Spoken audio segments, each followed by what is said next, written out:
Exodus chapter 34.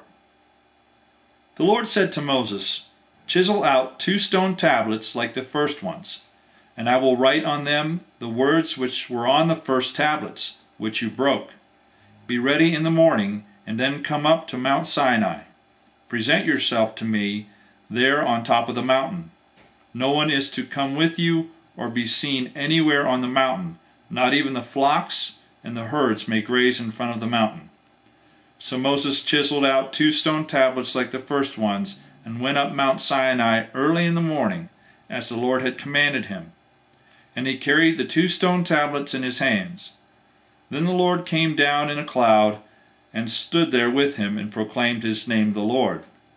As he passed in front of Moses, proclaiming, the Lord, the compassionate and gracious God, slow to anger, abounding in love and faithfulness, maintaining love to thousands, and forgiving wickedness, rebellion, and sin.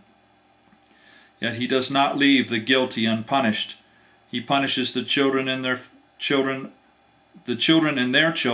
for the sin of the fathers to the 3rd and 4th generation. Moses bowed to the ground at once and worshipped. "O Lord, I have found favor in your eye. If I have found favor in your eyes," he said, "then let the Lord go with us. Although this is a stiff-necked people, forgive our wickedness and our sin, and take us as your inheritance." Then the Lord said, "I am making a covenant with you. Before all your people I will do wonders never before done in any nation in the world. The people you live among will see how awesome is the work that I, the Lord, will do for you. Obey what I command you today. I will drive out before you the Amorites, Canaanites, Hittites, Perizzites, Hivites, and Jebusites. Be careful not to make a treaty with those who live in the land where you are going, or they will be a snare among you. Break down their altars, smash their sacred stones, and cut down their Asherah poles. Do not worship any other god, for the Lord, whose name is jealous, is a jealous God. Be careful not to make a treaty with those who live in the land, for when they prostitute themselves to their gods and sacrifice to them, they will invite you, and you will eat their sacrifices. And when you choose some of their daughters as wives for your sons, and those daughters prostitute themselves to their gods, they will lead your sons to do the same. Do not make cast idols. Celebrate the feast of unleavened bread. For 7 days eat bread made without yeast, as I commanded you. Do this at the appointed time in the month of Abib, for it is in that month you came out of Egypt. The first offspring of every womb belongs to me, including all the firstborn males of your livestock, whether from herd or flock. Redeem the firstborn donkey with a lamb, but if you do not redeem it, break its neck. Redeem all your firstborn sons. No one is to appear before me empty-handed. 6 days you shall labor, but on the 7th day you shall rest. Even during the plowing season and harvest you must rest. Celebrate the Feast of Weeks with the first fruits of the wheat harvest, and the Feast of Ingathering at the turn of the year. 3 times a year all your men are to appear before the sovereign Lord, the God of Israel. I will drive out nations before you and enlarge your territory, and no one will covet your land when you go up 3 times each year to appear before the Lord your God.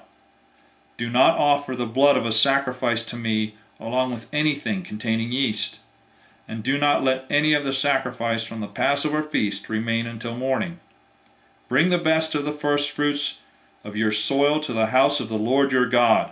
Do not cook a young goat in its mother's milk. Then the Lord said to Moses, "Write down these words, for in accordance with these words I have made a covenant with you and with Israel."